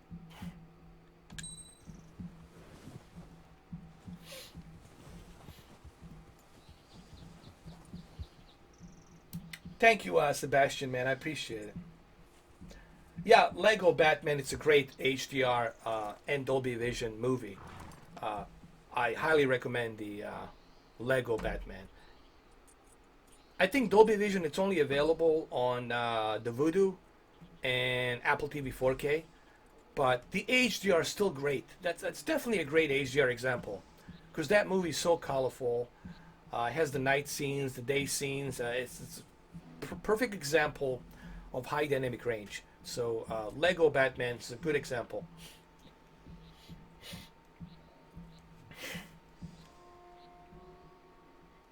Thank you, Sebastian Wasain. This is what I like about your channel. You don't talk about drama. You stick to your content, and I really like that. Sorry, I'm French Canadian. That's cool, man. I love Canada, man. I used to go up there when I used to go to SUNY Plattsburgh. SUNY Plattsburgh, it's the university back then in 97, 98. And from Plattsburgh, New York to Montreal, it's like 30 minutes. It's not even that far from Quebec, Montreal to United States border. From Plattsburgh, New York to Montreal, it's like a 30-minute drive. And I used to go there. You know, back then, I used to drive up there. But thank you, man. I appreciate it. Like, I just don't... To me, the drama, it's something that's not... Doesn't benefit. Doesn't benefit me, nor does it benefit you. The reason some YouTubers do that, because they think that they will be able to gain a lot of attention. But what they don't understand is they're not gaining any attention for themselves. They're gaining attention to me. Whoever's making videos about me out there, they will send those people to check my video. Oh, I gotta go see this guy. What is this all about? That's what you're doing. You're giving a free advertisement. Whenever you talk about me, you're giving me a free advertisement. You're sending the traffic this way. It's like when you're on a highway. 20 miles, exit here. Mr. 4K upscaler. Okay, let's go there. 20 miles, we're going to exit there. So you're doing essentially the same thing. You know, but you're not gaining anything. And this shows you how out of touch with reality they are. They don't understand that there's an algorithm. There's an algorithm with YouTube. You have to reach that algorithm to reach certain viewership. PewDiePie, it's on the algorithm. PewDiePie right now can sit on a toilet for 30 seconds reading a magazine, and he will make 50 million views in one day. Do you know why that is? I'll tell you why that is. He will make 50 million views sitting on a toilet for 30 seconds video, reading a magazine, maybe Golf Digest, whatever. Because he's on that algorithm. No matter what he uploads, people will click. Because he's on that algorithm. Doesn't matter how fancy your video is, doesn't matter how fancy you make it look, doesn't matter how heavily edited your video is.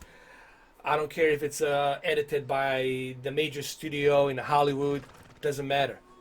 If you're not on that algorithm, no one will see it. But they don't understand this is how the YouTube works. They don't understand this is how Google works. Now, my one critique about the YouTube is, and this is something I felt like maybe we should talk about for a little bit, before I answer your Apple TV question. Yeah, it is the best HDR for the streaming. The one thing that YouTube is changing next month, and I really don't like this, is the fact that you won't be able to share on a social media your content. Your YouTube videos will not be presented, will not be shared on to Twitter, Facebook, Instagram, what have you. I don't know, there's so many social networks out there. You won't be able to share your videos on any of the social networks ever again. And I think that's a bad idea. I think that's something that it's going to limit the content creator to share their videos with the other people who don't know about you, you know. And I think that's a bad idea. I don't know why they're doing that, what the reason is behind that. Could be political reasons, could be some other different agendas reasons. I don't know. Who the hell knows? But I just think it's a really bad move that the Google and YouTube are doing that. They won't even allow you to share on the Google Plus. Like, this video will not be shared on Google Plus, even though it's the same company. So you won't be able to share anything on any social network. And this is going to start being effective February 1st. January 31st is the last day for you to share. After that, February 1st, it's over. It's kaput, it's finito, it's finished. You can't share your video content anymore. So that's the one thing that I personally think it's a bad move on the YouTube, and that they're doing that.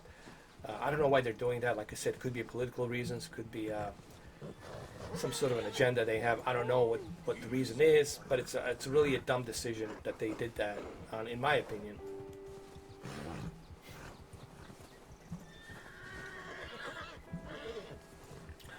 I don't care. I don't really pay attention to that, Ibrahim. You know, they all do, man. There's so many of them. They're like weeds. If you pull one out, another one grows.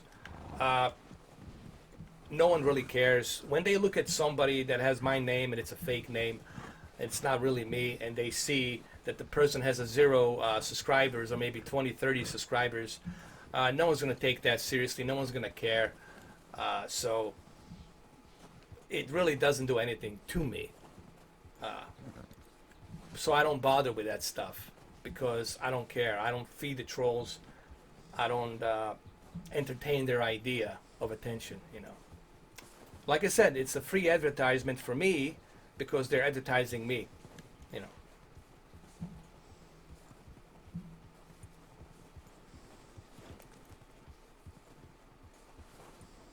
Why there's so difference in the picture quality in 4K movies? It depends on the movie. You know, it depends. Some movies are shot differently. Hold on, let me focus this camera. There we go. Some movies are filmed differently than the other movies, and some movies are remastered differently, and some movies are heavily in CGI. And when you have a CGI in a movie, then you gotta do a 2K intermediate to 4K. But regardless of the 2K to 4K intermediate, you are still getting a great bitrate. You're still getting a high resolution. you're still getting a better detail on the picture, on top of the HDR and Dolby Vision and Dolby Atmos. But it depends on the movie. It depends on how the movie is filmed. It depends on how they remastered that movie. If the movie was shot in Red camera 6K or Aries 6K or 8K camera, and they didn't use any green screen, the entire movie was shot on location with Aries 4K or 6K cameras, 8K cameras, or Red 6K cameras, guess what? That 4K will look fantastic with the HDR and Dolby Vision. One example is The Revenant. The Revenant looks beautiful because there was no green screen.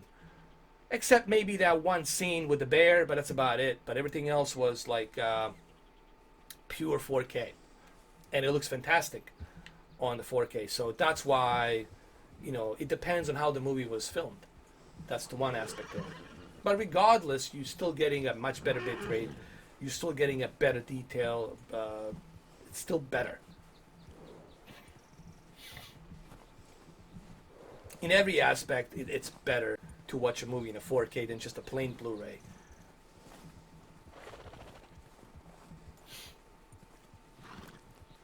So, guys, have any more questions? I think I answered the majority of the questions for you guys. This was a bit longer. I went to do 2 hours instead of just 1 hour. I wanted to make this special also to prove the point that, yes, I can do a live stream for 2 hours in 4K. I can do it. It's just like I'm doing it right now. And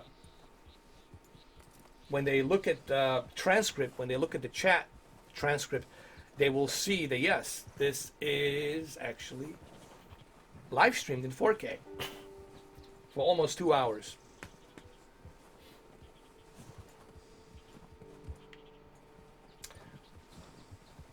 And yes, this is the PlayStation 4 Pro version of the Red Dead Redemption 2, and honestly, graphically, I have yet to see any difference graphically between the PlayStation 4 Pro and the Xbox One X. There's no drastic difference between these two versions. The only difference, as I said, you will notice is the sharper detail on the X version because of the native 4K. Did I buy the Rambo movies? Yes. The First Blood and the Second Blood. But the problem is, the Lionsgate contacted me and they said, please do not make a video about the Rambo because they don't appreciate, they hold the rights to that movie, and if it's not authorized by their consent, I can't make any movies about Rambo. Lionsgate bought the rights for the Rambo from Mario Casar and Andrew Wanya, producers, and they hold the rights with Sylvester Stallone, Millennium Films. They own the rights, therefore they told me I cannot do any videos on Rambo. So I cannot do any videos on Rambo. They reserve the rights on that movie. So I cannot do it. Can't do it. I did do one video, but they sent me a warning. They said, please, okay, this is fine, but don't make any more Rambo movies. I want to do a Rambo 2. I want to do a Rambo 3, and even Rambo 4. They said, nope, can't do it. Jurassic Park 1993. I did a video on that, Ibrahim. It's there. All those videos are there. I did video on Projector. I did two videos on Jurassic Park 3. One, my BenQ 4K projector with the HDR, which is a pixel shifter 4K technology with the HDR that has a Rec 709 color accuracy. I did that, and I also did a video for Q8FN with my Oppo UDP203 via ultra high-speed HDMI cable. I did a video on Jurassic Park as well, with HDR and without the HDR. I did a comparison. Those videos are all there. All you guys have to do is just type in Mr. 4K Upscaler Jurassic Park. Just type in Mr. 4K Upscaler Jurassic Park, and you will see tons of videos. Those videos are there. Those videos are there for you guys to check out and see. I made them for you.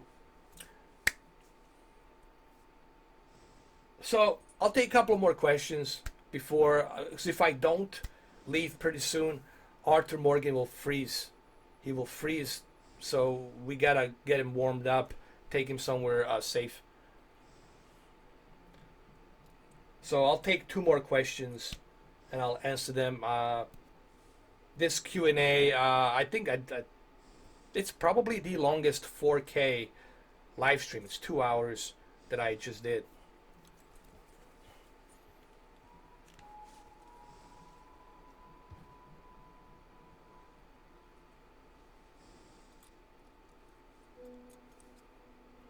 Thank you, the Killer Master 666. Yeah, look, man, my camera, even though I have a Sony 24 megapixel camera, it still doesn't do a great job. It's hard for the lens to depict. It's impossible for the lens to depict the HDR that's in the movie and what your own two eyes will see in person.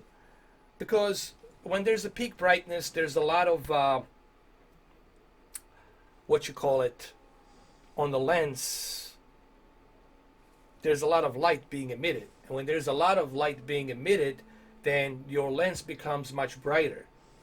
And then everything looks brighter. So it's really difficult. Then you got to use a low light. It's really difficult for the camera to capture.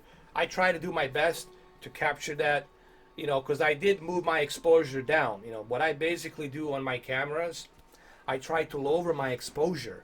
The reason I do this, so I can give you some essence of what the picture quality might look like when you actually start watching it on your television, on your Q8FN or Q9 or Sony, either of those televisions. But I'm glad that you liked it. I mean, that movie, it's amazing. That's the movie you gotta own. That's the movie that you always have to have in your collection. And whatever format they release it on, I will always own that movie. Whether it's a 4K, whether it's a 8K, 12K, 24K. That's the kind of a movie that will be out there forever. There's certain movies that will be out there forever, dude. And 2001 Space Odyssey, it's one of those movies that will be there forever. Just like The Matrix will be there forever. Just like Alien, Ridley Scott Alien and Blade Runner will be there forever. Just like Terminator 2 will be there forever, along with The Predator and Rocky and all these other iconic movies in the past.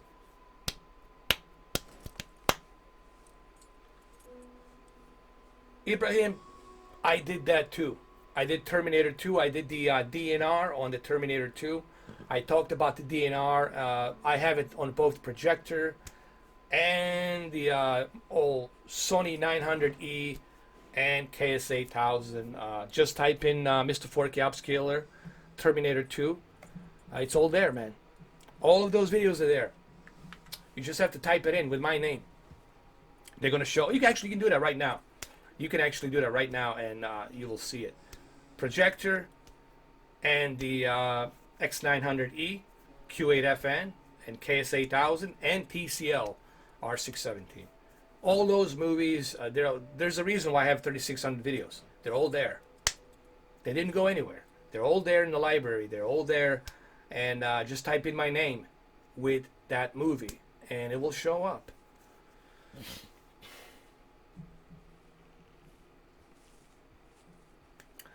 I think I might have done a video on that. I'm not sure. But yeah, I could do that. I could give you my top 10 list of movies that I would recommend to go with. But then again, people will have their own opinions and ideas.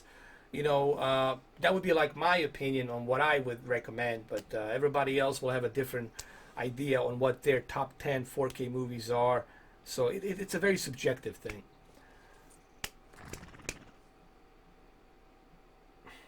Thank you. All right, so one more question, and then I got to roll. I got to bring Arthur Morgan to a warm spot over here. He needs to warm up, man. Sun's coming up, so it should be better for him. So I can do one more question, because we have hit a 2-hour mark, almost 2 hours in 4K. You know what's funny? I think IGN's starting to watch my videos secretly.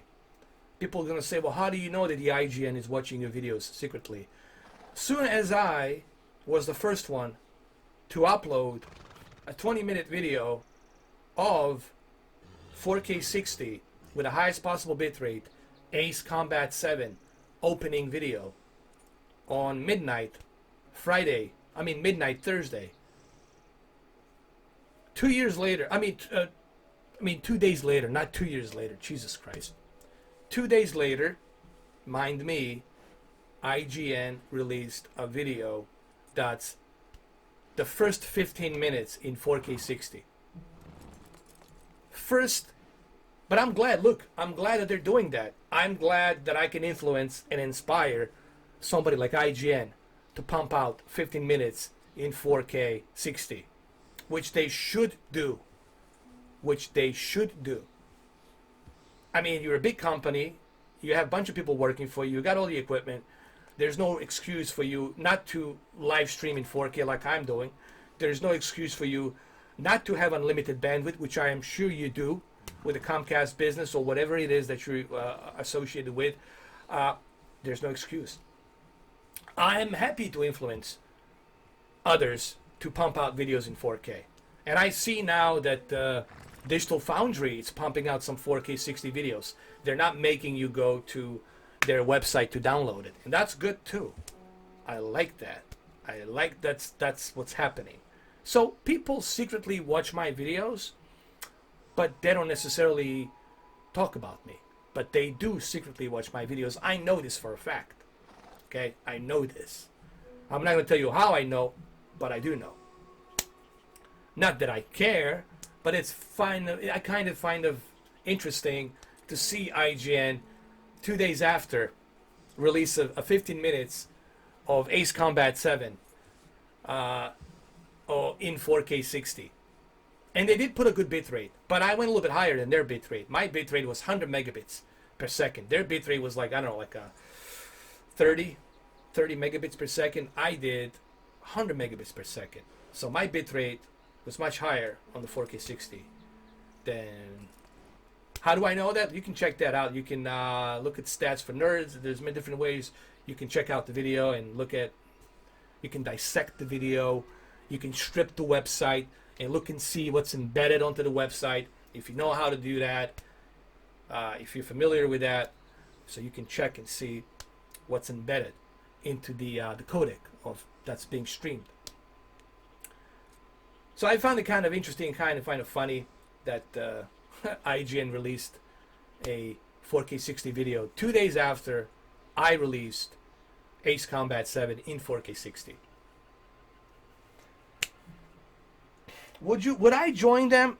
It depends. It depends, honestly, on what my role would be there. It depends on what kind of freedom would I have. If it's a strict regulations where I would be strict on what I can say, what I can't say, then I might have to reconsider. You know what I mean? Because it also depends on how much they offer me. How much they would offer me, the money they would pay me, because then I would have to move to Los Angeles, I would have to move to LA, and then it depends what the contract is, what the regulations are, the NDA, what the agreement, confidentiality agreement you have to sign, depends on what I would have to sign. There's so many different agreements you have to sign when you join these big companies. You can't say this, you can't say that, you can't refer to this, you can't refer to that. There's tons of stuff you have to sign in order for you to even get accepted. You have to sign all these confidentiality agreements. So if you do screw up, and if you do something stupid, or if you say something that's not in their views and their regulations, then they can kick you out, sue you, whatever. So it depends. It really depends on these elements that I just mentioned, because I like freedom. I like the idea of where I can express myself. I'm not a huge fan of reading a teleprompter. Hello, today we're joining by our very friendly guest, so-and-so, John Schmo. He will be talking to you about this brand new game that's coming out right after these messages. Okay, we're back. I can't do that, man. Just can't. It's like I'm living a phony world, man. Just can't. That's what it is, and that's what you have to do. That's what you got to do. You got to do a character. You know, you got to do this, got to do that. I just can't. It's phony. I don't have that phony in me. Just can't do that, man. Sorry. All right, so that's about it. I think I answered all the questions. Everything I told you is honesty here. Like I said, I do keep my life private. That's private. I don't talk about my life. Why? Because I choose to do so. That's my choice. That's my option to keep it private. Those who know me, who are close to me, they know my life to a certain extent, but not everything. I never tell everybody everything about me. Why? Because, why? What's the benefit to you? Why do you need to know? Unless I'm running for a president of the United States or something, then you should know all that stuff. But if I'm not running for public office or for a public figure, then you don't need to know. As a private citizen, you don't need to know. That's my choice. So other than that, that's it, guys. It was a good stream. You're welcome, man. I appreciate you guys stopping by. Thank you so much for coming in here. I hope you appreciate this 4K live stream. But I'm pretty sure some people will say it's not a 4K. This is all fake 4K. Fake 4K. Yeah, we were live streaming today in a fake 4K, believe it or not. Okay, so there you have it. I think there's one question I forgot to answer before I leave. From Sabea. Why Marvel movies in Dolby Vision would look way better than HDR physical discs? It could be because the studio is giving them a better remaster of that film. I don't know. Honestly, I'm not sure. I just know that the Vudu, which is owned by Walmart, Vudu has a really good partnership with Dolby Vision. Since the beginning, Vudu has very tight partnership. Just like Vizio has a very tight partnership with the Dolby. So that could be that caveat. I don't know. That could be maybe the reason why. I honestly don't notice it. I don't see it. But maybe that's why, you know. All right, Andre, everybody, thank you. Appreciate everyone. Thank you, guys. Thank you, the Killer Master 666. Thank you, man. Appreciate it. Thank you, Ibrahim. Thank you, Sebastian. Thank you, Desitic. Who else did I miss? Let me see. Thank you, thank you, Felix. Thank you, ITZ, Luke M Tech, my moderator. Dirty Sprite is busy. He's a busy man, so he couldn't join us today. Joy, Expert Joy is busy as well. They're dealing with that big storm of the snow out there, so they're trying to stay warm, you know. And who else? Mihai Rapa, thank you. Mihai Rapa, already mentioned him. Eric Hahn, Carol Brook, thank you, Carol Brook, for stopping by. The Greenlight Gaming, thank you, Greenlight Gaming, for stopping by. Thank you. Hold on, who else did I miss? Mikukas. Hopefully I'm not butchering the name.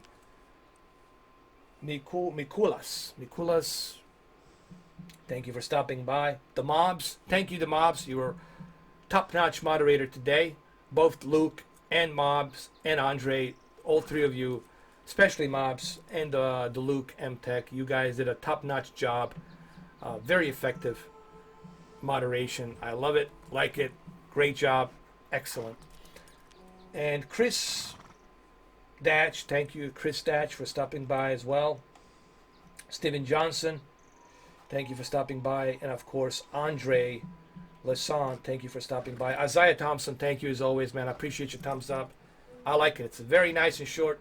Thumbs up always. Love it. And who else am I missing? Oh, yeah. Thank you, Ron John, for not stopping by today. I really appreciate that. Where are you hiding, Ron John? Come on. Come in once in a while. So that's about it. That's all I have for you guys, and I'll see you next time. Cheers. All right, Colonel. Turn me off. I think it's time. What? What? Naomi, no. You're kidding. Colonel has retired? No. This can't be happening. What about Otacon? He's on a vacation. This is such a bullshit. All right, Naomi. I need you to turn me off right now. Do it. All right. In T-minus 5 seconds. 5, 4, 3, 2, 1, 0.